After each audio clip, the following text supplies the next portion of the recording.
They call themselves white patriots, knights of the Klan, and they have returned to the small Tennessee town where it all began. 150 years of hatred, racism, and horror. We believe in God, we believe in the United States of America, and we believe that God has commanded us to separate ourselves from other races. You may look at the Ku Klux Klan and see this notorious hate group enveloped in secrecy and racial hatred. However, if we look at these members closely, you unveil this deeper meaning to their cause, gaining behind-the-scenes access to their minds filled with the abominable ideologies and beliefs. What do KKK members think of themselves? Here are the 10 most disturbing interviews with KKK members. Number 10. Christopher Barker. Are you going to tase me out of here? No, we're gonna burn you out. Hey, we killed 6 million Jews the last time. Whatever. To me, you're a nigger. That's it. That was Chris Barker, the Imperial Wizard of the Loyal White Knights of the Ku Klux Klan. And you're probably wondering how he ended up in that situation. Well, let us explain. In 2012, the Loyal White Knights were formed as part of this new KKK, claiming they were this non-hate group determined to restore America to this white Christian nation founded on God's Word. However, that was far from the truth. August 21st, 2017, Christopher Barker agreed to meet for an interview at his home with Elia Calderon, a Colombian news anchor for Univision Media Company based in Miami. He was told ahead that the interview would be conducted by a Hispanic woman of color. Chris and his wife Amanda agreed to this. However, when they saw Calderon step out of her car and onto their property near Yanceyville, North Carolina, they were shocked and angry at the same time. They had expected someone like the rest of the predominantly Hispanic lighter-skinned news crew. But Calderon was black, and she was the first ever black person to step foot on that property in over 20 years. What's interesting here is how this interview went sour right from the start. You might be wondering why Calderon even agreed to do this in the first place. Well, according to her, it was to show the world that white supremacy was still a thing in the US. However, Barker quickly made several hostile and derogatory comments towards her, including calling her the N-word and telling her he was going to burn her out of the country. Are you going to tase me out of here? No, we're gonna burn you out. To me, you're a nigger. That's it. Watch your mouth. That's it. At one point in the interview, Calderon asked Chris and his wife if, hypothetically, they would be willing to accept an organ donation from her to one of their children, if she was deemed a match. Chris told her that wasn't possible, claiming that his blood wasn't the same as hers because of their different races. At the end of the day, many people had different opinions about this interview. Some praised Calderon for her courage and professionalism and commended the media company for shedding light on the KKK's disgusting views, while others criticized them for using Calderon as a victim in an attempt to get ratings. What do you think about it? Number 9. Thomas Robb. How do you feel about African Americans? I think they have a right to be African Americans. Gay people? I think gay people is an abomination. In 1989, Robb took over the Knights of the KKK, originally led by David Duke. However, in a bid to get mainstream acceptance, he took the title of National Director instead of Imperial Wizard and chose to rename the organization to the Knights Party. He also decided to accept members via mail-in forms, rather than through initiation rites that had been common Klan practice in the past. Smart move? Well, you tell us. But throughout his time as National Director, or should I say Imperial Wizard, Robb had defended and portrayed the Klan as a harmless organization, claiming that it was gentle, upbeat, and friendly. But that description wouldn't match his words when he did an exclusive interview with Sky News a few years ago. August 2017, this Sky News reporter went to Thomas's home to have an up-close conversation with him about his beliefs on the group he heads. Throughout the course of the interview, he tried portraying the group as an anti-hate association, but it didn't take long to find traces of anti-Semitism in his words, like when he was talking about the BLM movement. They're desecrating our cemeteries, they're taking down monuments of our heroes, they wanted to urinate on the symbols of our faith, and we're supposed to just accept it? And just like Robb, his daughter and granddaughters have taken up the mantle to promote white supremacy in their own way. In 2009, Robb's daughter, Rachel Pendergraft, and his granddaughters, Charity and Shelby Pendergraft, formed a white nationalist music band called Heritage Connection. In addition, Thomas Robb had to become the pastor of a Christian revival center in Zinc, Arkansas. In this church, he promoted the idea of racism and anti-Semitism by referencing scriptures in the Christian Bible. Are you worried about the future now? That there will be more violence? I think there will definitely be more violence. I think. Number 8. Bill Wilkinson. We believe that God has commanded us to separate ourselves from other races. 1975. Bill here founded the Knights of the Ku Klux Klan in Baton Rouge, Louisiana, and served as the Imperial Wizard of the Invisible Empire for several years. But at the same time, he was one of the most dangerous and violent men in all of America. He would organize hundreds of marches across the country to stir up racial hatred and recruit more members for this organization. He would also encourage his Klansmen to carry guns, knives, and clubs at rallies, inevitably leading to strings of violent clashes. Within his invisible empire, he would organize a youth corps to indoctrinate young children into the KKK. Now, as bad as that sounds, it's not the worst act Bill orchestrated during his time as this Imperial Wizard. Bill established several paramilitary training camps in the U.S. called the Klan Guard. Their aim was to equip Klansmen with the combat skills needed in the event of a race war. While that really never happened, a few notable people suffered at the hands of the Ku Klux Klan's paramilitary group. One such person was civil rights worker Viola Liuzzo. Now, this happened way before Bill became an Imperial Wizard, but it was by far one of the worst crimes ever committed in the early years of the organization. Viola was heading home after participating in a march led by Dr. Martin Luther King. However, when she stopped at a red light, a car pulled up beside her with 4 members of the KKK fully dressed in their attire. She became a target because a white lady was spotted in the back seat, and while she tried to outrun him, she was shot twice in the head, and her car veered into a ditch, crashing into a fence. When Bill was asked a few years later how he felt about members of his squad carrying out such remorseless killings, he said, "Miss Liuzzo was promoting race mixing, and that's the highest sin you can commit." However, after expanding the KKK into Britain, Bill fell off the face of the earth. He was gone for many years, and no one knew what happened to him exactly, if he was even still alive. March 2015, after 30 years of exile, Bill was spotted on the northeastern coast of Central America in the country of Belize. He now lives alongside the very race of people he fought to segregate for so many years. The irony here is fantastic. Ain't that something? If I were you, I would be so ashamed of myself. I mean, I can't imagine walking around in that silly costume telling people to be against blacks. Number 7. Frazier Glenn Cross. Well, I'm 65 years old. I have 5 children. Glenn Miller is also a racist. And the only thing I ain't figured out is whether to hate all you Jews or just the Zionists. That's the only thing I ain't. Do you think the U.S. would be better off today if Hitler had succeeded? Oh, absolutely. The whole world would. Wow. Not only white people, but the entire Gentile population of the world. Wow. Look. April 13th, 2014. Glenn Cross was arrested for orchestrating the Kansas Jewish Community Center shooting that killed 2 parishioners. However, this was just one of many attacks made by Glenn to wipe out all blacks and Jews in America. Born on November 23, 1940, Glenn Cross was raised in North Carolina. He left high school to join the U.S. Army, where he served 20 years, including 2 hours of duty in South Vietnam during the Vietnam War. However, it would be during this time that Glenn would be consumed with the idea of white supremacy. In the mid-1970s, he joined the National Socialist Party of America, an organization known to promote white power, and by 1980 he founded his own chapter, the Carolina Knights, under the Ku Klux Klan. Now, while this chapter was eventually closed down, and Glenn himself was arrested for committing a few crimes in the name of white supremacy, it was nothing compared to the tragedy he committed a few years later.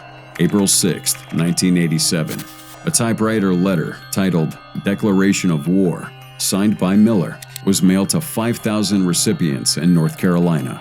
It read, "In the name of our Aryan God, through his beloved Son, I, Glenn Miller, now do hereby declare total war. I declare war against Jews, queers, assorted mongrels, white race traitors, and despicable informants. Let the blood of our enemies flood the streets, rivers, and fields of the nation in holy vengeance and justice."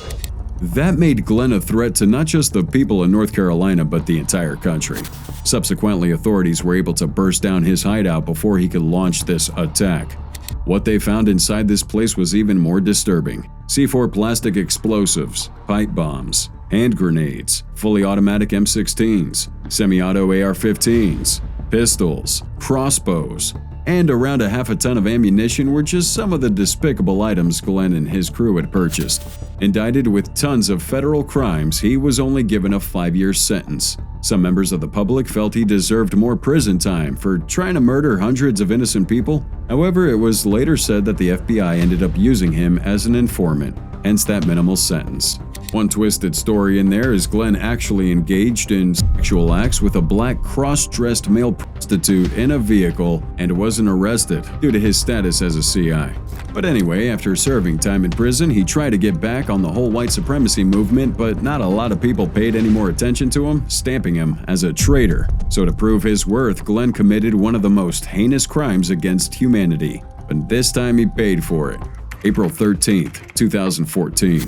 Miller was arrested as the only suspect in the Jewish Community Center shooting that occurred early in the day. 3 people died in the attack, charging Glenn with capital murder and 3 counts of first-degree murder. This man was sentenced to death a year later, but died on death row on May 3, 2021, at the age of 80. We're going to take back our country by whatever means necessary. Number 6. Charles Manson. You don't feel guilty at all? There's no need to feel guilty. I haven't done anything I'm ashamed of. Maybe I should have killed 400 or 500 people, then I would have felt better. Then when I felt like I really offered society something. You might have heard the name Charles Manson before, and yeah, he was never part of the Ku Klux Klan, but he created his own association to start a race war while displaying a personality similar to that of a comic villain. So born on November 12, 1934 in Cincinnati, Ohio, we can all assume his early life was really troubling. His mother, barely old enough by the time he was conceived, was involved in armed robbery, leading to her imprisonment. By the age of 9, Manson was already breaking the law, cutting school, and stealing. His appetite for crime intensified throughout his childhood, resulting in numerous stints in reform schools and facilities for troubled boys. This is where it all started. By 1956, Manson received his first adult prison sentence, marking the beginning of an 11-year cycle of incarceration and release. The pattern continued until 1967 when Manson, now 32, was released from a correctional facility in Washington state. Manson had done a lot of reading in prison, and the world wasn't ready for this career criminal to turn into a cult leader and charge up the Manson family. Now, upon his release, Manson found a niche within San Francisco's counterculture movement. To properly manipulate, Manson decided to become a self-styled spiritual guru, attracting vulnerable young women seeking a sense of belonging. Once he gathered these poor naive women, Manson and his newfound followers embarked on a journey up and down the West Coast before settling at LA's Spahn Ranch in 1968. Here, Manson propagated his spiritual teachings, fueled by drug use and aspirations of breaking into the music industry, which nobody had a problem with, until Manson's old habits kicked in. But this time, to kill. July 1969. The first victim, musician Gary Hinman, fell prey to the family members, killing him in a botched robbery. Then they would move on to Sharon Tate and 4 others. That was followed by a murdering spree that didn't go undetected by law enforcement. October 1969. After evading authorities for 2 months, Manson and his followers were arrested on suspicion of car theft and charged with multiple counts of first-degree murder. It was during this indictment that his crazy theory of a race war was revealed. According to one member of the family, Charles had long preached that a race war of epic proportions was on the horizon. He told them that the black people would begin attacking and killing white people, and while that was occurring, the Manson family would hide away in caves. Then, once the violence subsided, they would emerge to rule all those who remained. Charles even thought that the Beatles' White Album prophesied this as well. I know, it's pretty crazy to imagine, and kinda scary, but anyway, January 25th, 1971. A jury found Manson along with his followers, Tex Watson, Susan Atkins, Patricia Krenwinkel, and Leslie Von Houten, guilty of all charges. They were initially given death, but it was commuted to life imprisonment when California abolished the death penalty the following year. Manson spent his remaining years at the California State Prison in Cochran, where he died of natural causes on November 19th, 2017, at the age of 83. You know, if I wanted to kill somebody, I'd take this book and beat you to death with it, and I wouldn't feel a thing. Number 5. Joseph Paul Franklin. I mean, it was just a really, bad thing to do to somebody, you know what I mean? I regret it very much and wished I could undo it. June 8, 1980, in Cincinnati, Ohio, Franklin lurked on an overpass with the intention of shooting the first racially mixed couple to cross his path. Identified as a white supremacist, American neo-Nazi terrorist, and a serial killer, Franklin here aimed to spark that racial war in America. However, on that chilling night, two dark-skinned boys passed by, prompting Franklin to coldly fire his rifle and end their lives. This unsettling incident was just one among a dozen others as Franklin pursued his sinister goal. Born on April 13, 1950 in Mobile, Alabama, we see that his life was marred by a turbulent household, marked by the scarcity of food and physical abuse from his mother and siblings. During his teen years, he joined the KKK, fueling his desire to incite a racial conflict. Traversing states, Franklin indiscriminately targeted African and Latin Americans, strategically placing himself at bus stops and parks to await unsuspecting victims. On July 29, 1977, Franklin committed an act of violence by firebombing the Beth Shalom Synagogue in Chattanooga, Tennessee. Although the synagogue was destroyed, worshippers had left early, minimizing casualties. By September 1980, Franklin's death toll reached 22, prompting a nationwide manhunt. Known for visiting blood banks and displaying conspicuous racial tattoos, he was apprehended on October 28, 1980, on suspicion of committing at least 6 murders in Florida. Now, despite being diagnosed as a paranoid schizophrenic and deemed unfit to stand trial, Franklin found himself on death row until 2013, when the time for his execution arrived. The process, however, faced delays, before finally culminating in his lethal injection on November 20th, 2013. Eyewitnesses would report his cold reaction during that execution, devoid of visible pain. He made no final written statement, and the death chamber remained silent. After that injection, Franklin blinked a few times, breathed heavily, and took a hard swallow before officially being declared dead. Number 4. Jeremy Christian.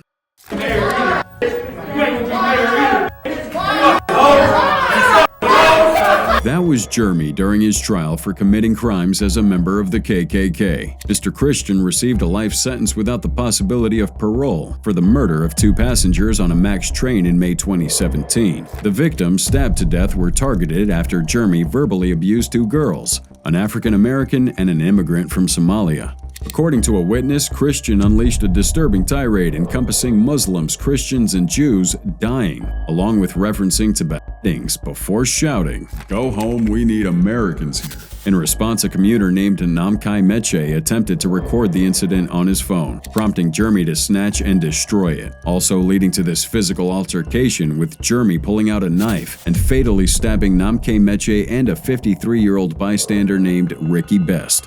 During the initial stages of his trial, Jeremy Christian feigned remorse, appearing sober and tearful. However, this facade was exposed when he directed an outburst towards the same African-American girl he had previously abused on the train, threatening her and expressing regret that he had not killed her. Jeremy's true nature became evident to the judge and jury. This prompted the judge to hand down a life sentence without the possibility of parole, as it became abundantly clear that Jeremy Christian posed a significant threat to society. Number 3. Dylan Storm Roof. I went to that church. I did it. Well, I killed him. Well, I guess. What kind of gun did you use? A Glock 45. June 17, 2015, 21-year-old Dylan Roof engaged in an hour-long Bible study with churchgoers before initiating this ruthless shooting spree, claiming the lives of 9 black individuals. The lead-up to this horrific incident traces back to Roof's acquisition of a .45 cal handgun as a 21st birthday gift in April of that year. Coupled with these disturbing online expressions of white supremacist ideologies, his Facebook page featured a photo of him wearing a jacket adorned with flags from apartheid-era South Africa and Zimbabwe, regions once under white rule. Strangely, despite those affiliations, many of his Facebook friends were black. The tragedy unfolded during Roof's participation in Bible study at the historic Emmanuel African Methodist Episcopal Church in Charleston, South Carolina.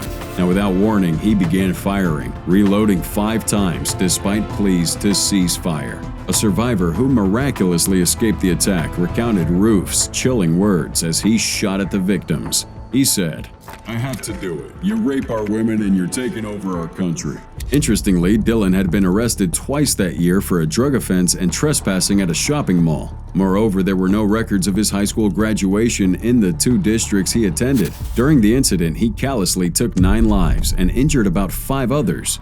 Afterward, he fled, but was eventually apprehended after a 14-hour manhunt. By perpetuating this attack, Dillon thought he'd be seen as a hero by his other white supremacist friends, but in reality he was rejected and seen as a mentally deranged mass murderer. His actions were seen as beyond mere racism, but as an act of sheer hatred. I mean, carrying a gun to a church is inexcusable and totally unfathomable. As for his appropriate punishment, I'll leave that up to your judgment in the comments section. However, the U.S. Attorney's Office sought to charge him with a hate crime, possibly leading to the death penalty. But given the legal landscape in South Carolina, that wasn't feasible. Nevertheless, Roof was sentenced to death on January 11, 2017, and is now serving time on death row at U.S. Penitentiary Terre Haute.